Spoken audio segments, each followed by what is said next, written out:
circuitos eléctricos.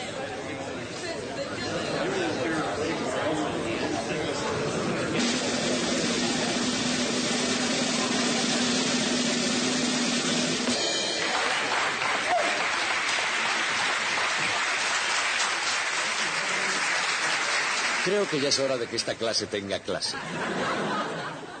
Hoy día los científicos somos gente poco ceremoniosa, y en verdad es raro ver a uno trajeado así. Pero en el siglo XIX era bastante frecuente que para dar clases de cierta categoría se vistieran solemnemente. Y en ningún sitio fue esto más cierto que en la famosa Royal Institution. Tengo una fotografía que se hizo a mitad del siglo XIX. Esta determinada lección pública fue digna de ser inmortalizada en una fotografía debido a la asistencia del príncipe de Gales. Para eso se trataba de una institución real. El príncipe de Gales debe ser uno de estos muchachos que están aquí en primera fila. Sin embargo, yo no sé cuál es. Pero la razón por la que esta disertación es digna de ser recordada no es por la asistencia del príncipe de Gales, sino porque fue pronunciada por Michael Faraday. De hecho, en una conferencia como esta de la fotografía, hace unos 200 años, Michael Faraday quedó tan embelesado por la ciencia que decidió abandonar su prometedora carrera de aprendiz de encuadernador. Pero en esa serie de conferencias hubo un hombre que causó una impresión duradera en toda la tradición. Se llamaba Charles Whiston. Y fue una figura clave en la elaboración de las tuercas y tornillos que hicieron de la electricidad algo práctico. Y esas tuercas y tornillos constituirán nuestro tema de hoy.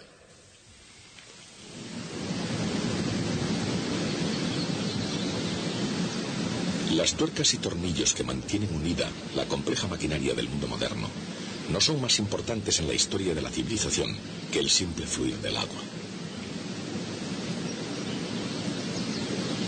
Aprender a controlar y dirigir el curso del agua ha sido un ingrediente crítico en el desarrollo de las civilizaciones.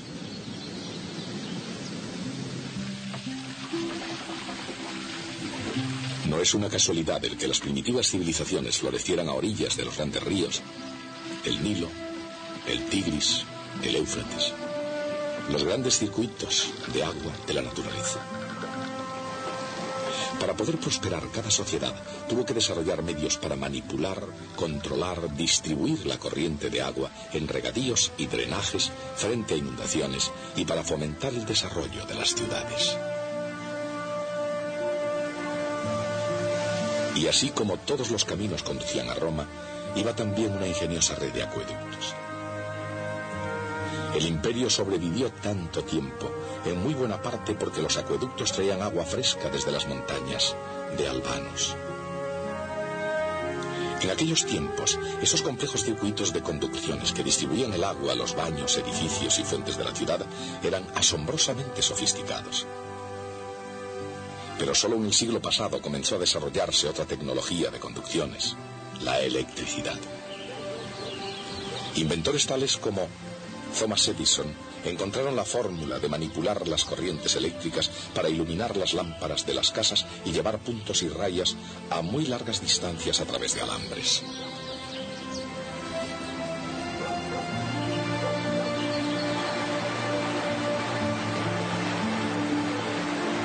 También crearon las formas de generar y distribuir electricidad por redes cada vez más complejas.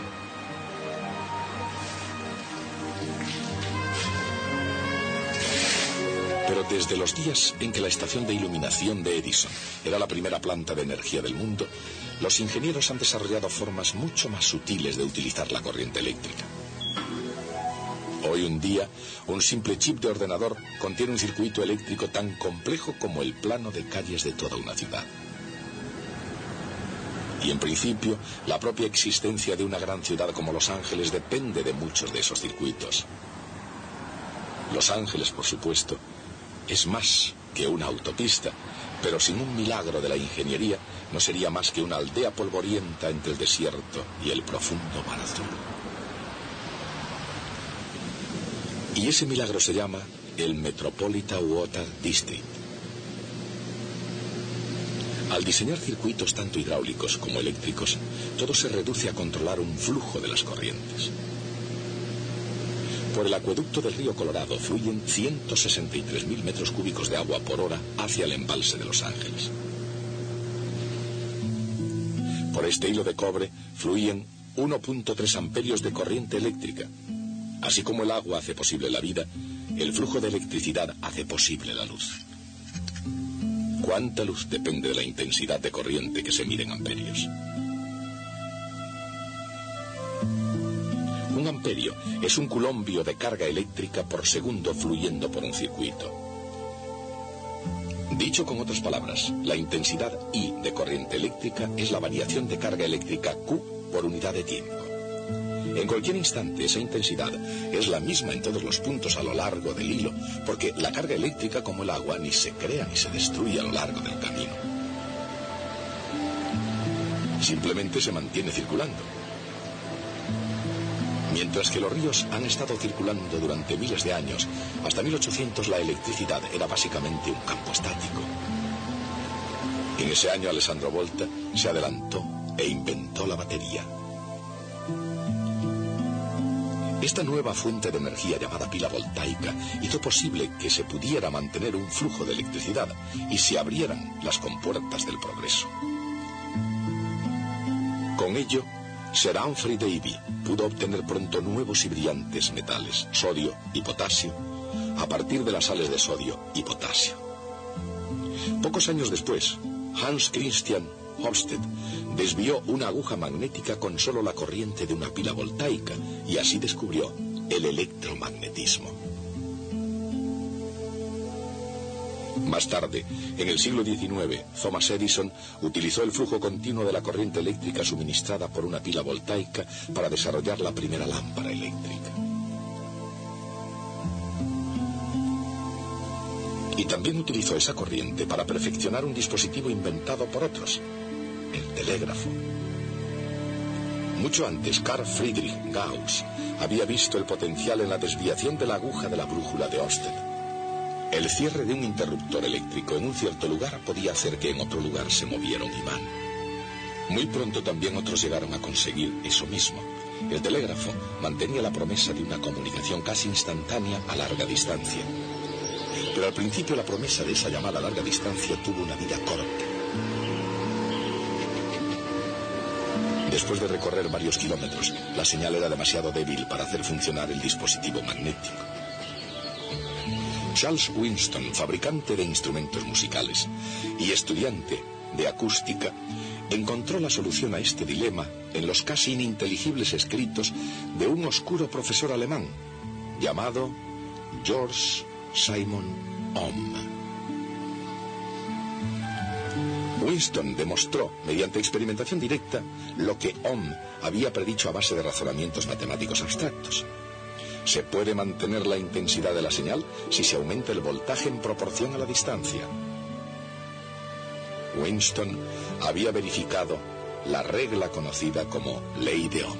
Para hacer fluir una corriente por un material conductor, se necesita una diferencia de potencial.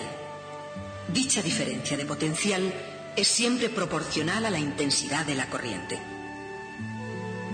La constante de proporcionalidad se llama resistencia. Esta ecuación se conoce como ley de Ohm. Un elemento de un circuito eléctrico con resistencia recibe el nombre de una resistencia. La ley de Ohm no es una ley fundamental de la naturaleza como la segunda ley de Newton o la ley de la conservación de la energía. No se cumple en todas las situaciones, pero es una regla de gran utilidad en la mayoría de las situaciones prácticas y ayudó a que el telégrafo se convirtiera en un invento realmente práctico. El telégrafo, perfeccionado por Thomas Edison y con el código ideado por Samuel Morse, amplió las fronteras americanas y no perdió el tren. Los hilos telegráficos iban paralelos a las vías del tren y la información que llevaban era de gran importancia para una tranquila circulación por todo el sistema ferroviario. Hubo alguna resistencia a la utilización de ambos inventos. La gente decía que la electricidad era peligrosa y algunos opinaban que a la velocidad que podían alcanzar los trenes el ser humano no sería capaz de respirar. Pero el progreso no se detuvo y con el tiempo los hilos y las vías conjuntamente representaron el mismo papel de vital importancia como antes lo habían hecho los grandes ríos, transportando personas, cargas e ideas. Y a través de millas y millas de alambre, el flujo de información sigue la utilización práctica de la ley de Ohm. Análogamente, reglas muy parecidas guían a los ingenieros en el diseño y la explotación de acueductos.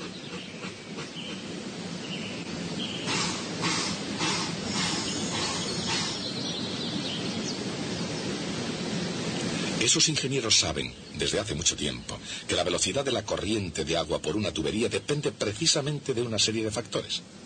De la pendiente del terreno y de la presión aplicada, de la longitud y del diámetro de la tubería, y de la viscosidad y densidad del agua.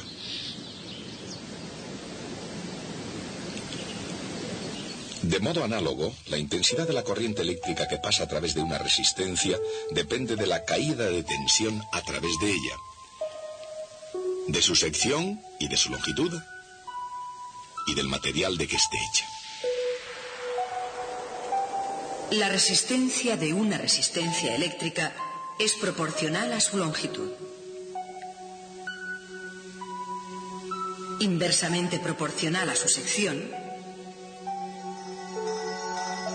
y proporcional a su resistividad o tendencia a frenar el flujo de electrones. Todos los materiales tienen esa tendencia, pero en grado distinto. Si colocamos resistencias en un circuito, una a continuación de otra, harán el mismo efecto que si hubiéramos colocado una resistencia más larga. Esta disposición se llama resistencias en serie. Si colocamos resistencias una al lado de otra, aumentará la sección por donde puede pasar la corriente. A esto se llama resistencias en paralelo, y el conjunto tiene menos resistencia que cada una por separado. Y lo mismo pasa con el agua. Si colocamos secciones de tubería en serie, es lo mismo que si la hiciéramos más larga, y la resistencia al movimiento aumentaría.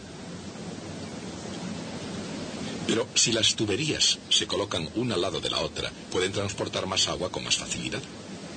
Y estas en particular conducen gran cantidad de agua, haciéndolas subir 480 metros de altura desde el río Colorado hasta un punto desde el que pueda descender hacia Los Ángeles. Pero como el embalse y la estación de bombeo fueron pensados para llevar tanta agua, el propio proyecto encontró una dura resistencia, sobre todo por parte de Arizona, el estado que casualmente está al otro lado del río. El día que comenzaron las obras de construcción, en el año 1934, los soldados del estado de Arizona se apostaron a la orilla del río con rifles y ametralladoras. En este caso, la base de la resistencia era clara. El flujo del progreso para California era a expensas del futuro de Arizona. Pero, ¿qué pasa de la resistencia natural al avance de los electrones? ¿Cuál es exactamente la naturaleza de la resistencia eléctrica? Bajo la influencia del campo eléctrico, los electrones se mueven por un metal como una canica cuando cae en un flujo viscoso. Si no fuera por la resistencia, acelerarían libremente como cuando un cuerpo cae en el vacío. Pero en la realidad se mueven con una velocidad media constante. La resistividad es como la viscosidad. Cuanta más tenga un material, más lentamente se podrá mover una partícula en su interior.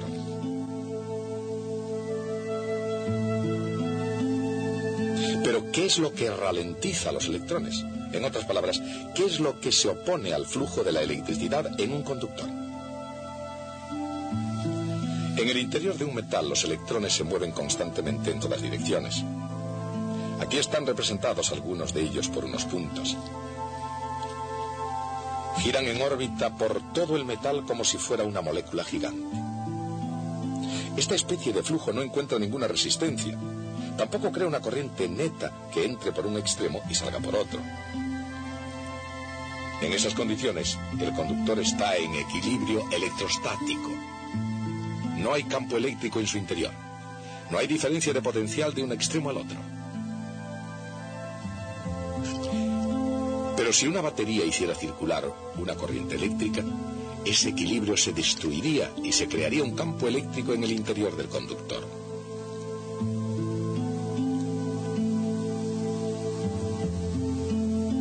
En el interior de un metal perfectamente cristalino, si se pudiera encontrar una muestra de él, los electrones móviles acelerarían continuamente como una moneda al caer en el vacío.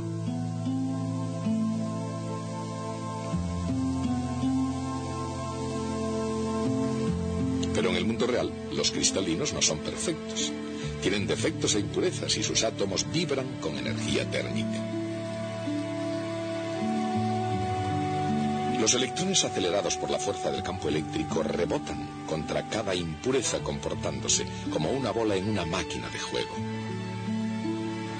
Todos esos rebotes, todas esas paradas y arrancadas producen la resistencia que impide que el electrón circule aumentando su velocidad. Por eso, los electrones se mueven a una velocidad media constante, creando una corriente constante bajo la influencia de una fuerza constante. Cuando los electrones tropiezan con las imperfecciones, hacen aumentar las vibraciones de los átomos. De ese modo, la energía eléctrica de los electrones acelerados se convierte en energía térmica de los átomos vibrando. Y hace aproximadamente 100 años, de ese calor salió una idea brillante. Si una resistencia adquiere calor suficiente, brillará. Y Thomas Edison encontró los materiales apropiados que brillasen con luminosidad. Por supuesto que todos los circuitos brillan, pero sí producen calor, tanto si es deseado, como si no. Los ordenadores, por ejemplo, tienen ventiladores para eliminar el calor no deseado. De hecho, algunos superordenadores generan tanto calor que requieren un sistema de refrigeración líquido que mantenga la temperatura baja. Y ese calor, tanto si es un objetivo buscado como si no, consume energía al producirse. Cuando la corriente pasa por una resistencia, la energía convertida en calor es igual a la cantidad de carga que circula por la diferencia de potencial. La cantidad de calor por unidad de tiempo o potencia consumida es igual a la intensidad por la diferencia de potencial. Utilizando la ley de Ohm, la potencia se puede expresar también por I al cuadrado por R o V al cuadrado dividido por R. ¿Y cuál es el resultado? Bien, para comenzar se miden vatios. Un vatio es una medida de potencia igual a 1 amperio por 1 voltio. Si ahora multiplicamos ese vatio por 1000, tendremos 1 kilovatio. Y si lo multiplicamos de nuevo por 1000, tendremos 1 megavatio. En horas punta, el embalse de Parker genera 120 megavatios. Vatios y agua. La red eléctrica que aquí, en esta planta hidroeléctrica, adquiere una forma concreta. Así como el progreso se basa en las corrientes de agua y de electricidad, también demanda una gran cantidad de ambas. En esta sociedad americana, ávida de energía, cada persona consume aproximadamente 1 kilovatio de potencia eléctrica todo el tiempo, día tras día, a lo largo de todo el año.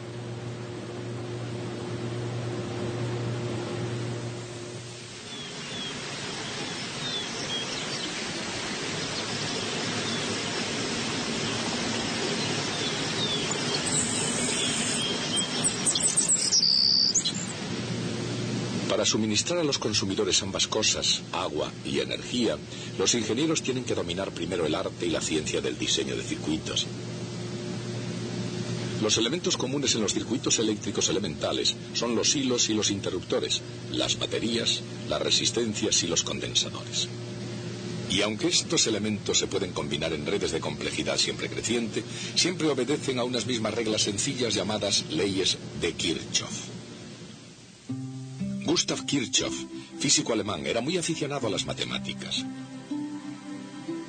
Aplicando la ley de Ohm y generalizándola completamente, dedujo dos leyes que expresan cada una de ellas una idea ya conocida.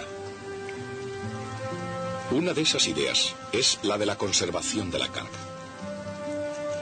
Y la correspondiente ley en los circuitos es que cuando una corriente se divide en dos o viceversa, la suma de las intensidades de las corrientes que llegan al nudo es igual a la suma de las intensidades de las corrientes que salen de él.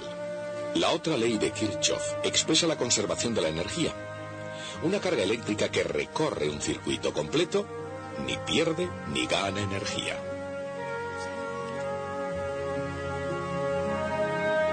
Consideremos una carga eléctrica en el espacio que no esté confinada a un circuito. Si se mueve por el espacio a lo largo de la trayectoria que la lleve de nuevo a su punto de partida, no se habrá realizado trabajo neutro.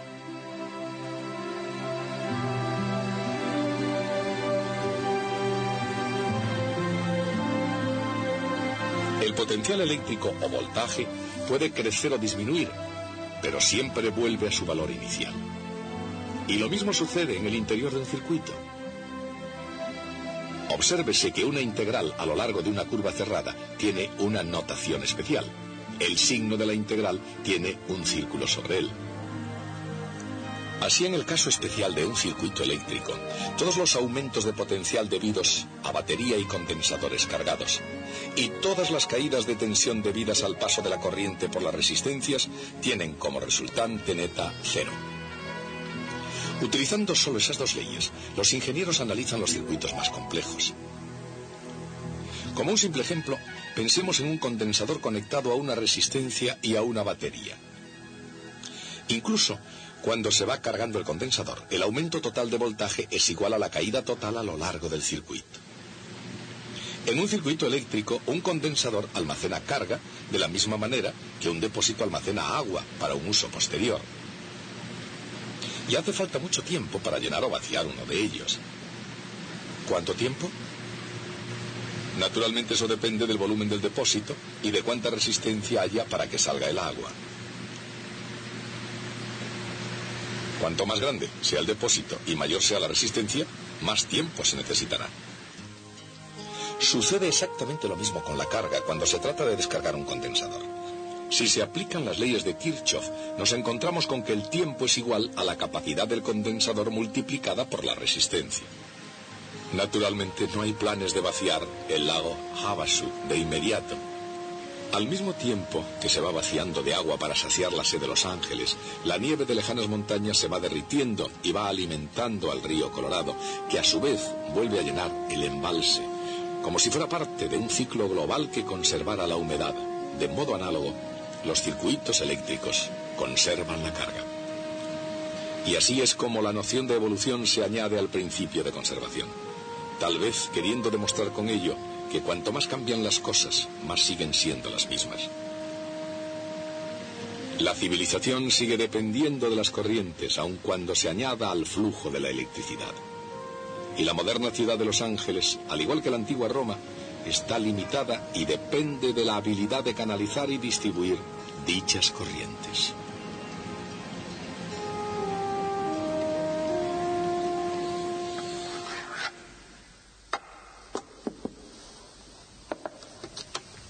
Hoy hemos estudiado las reglas que hacen que la electricidad sea algo práctico. Fueron antes elaboradas por personas llamadas Ohm, Kirchhoff y Charles Whiston. El propio Whiston, que era muy admirado por sus colegas en su tiempo, era desconocido del público. Era muy vergonzoso y casi se ponía enfermo ante un auditorio, igual que yo. De hecho, esa fue la causa por la que consiguió que se cambiara la tradición de que las conferencias fuesen públicas en la Royal Institution. Parece ser que una tarde de 1846, Charles Winston tenía que pronunciar una de esas lecciones ante el público, pero justo en el último segundo, con el auditorio ya sentado, Winston sintió miedo y salió huyendo, sin dejar a nadie que le sustituyera. Entonces Michael Faraday intervino e, improvisando una brillante conferencia, especuló acerca de que la luz podría ser una especie de perturbación de la electricidad y del magnetismo, una idea que muchos años después resultó ser cierta.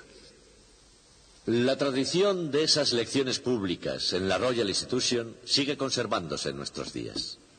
Todos los viernes, a las 8 en punto de la tarde, un científico famoso, vestido de etiqueta como yo ahora, debe intervenir ante un brillante auditorio y pronunciar una conferencia sobre los últimos desarrollos de la ciencia.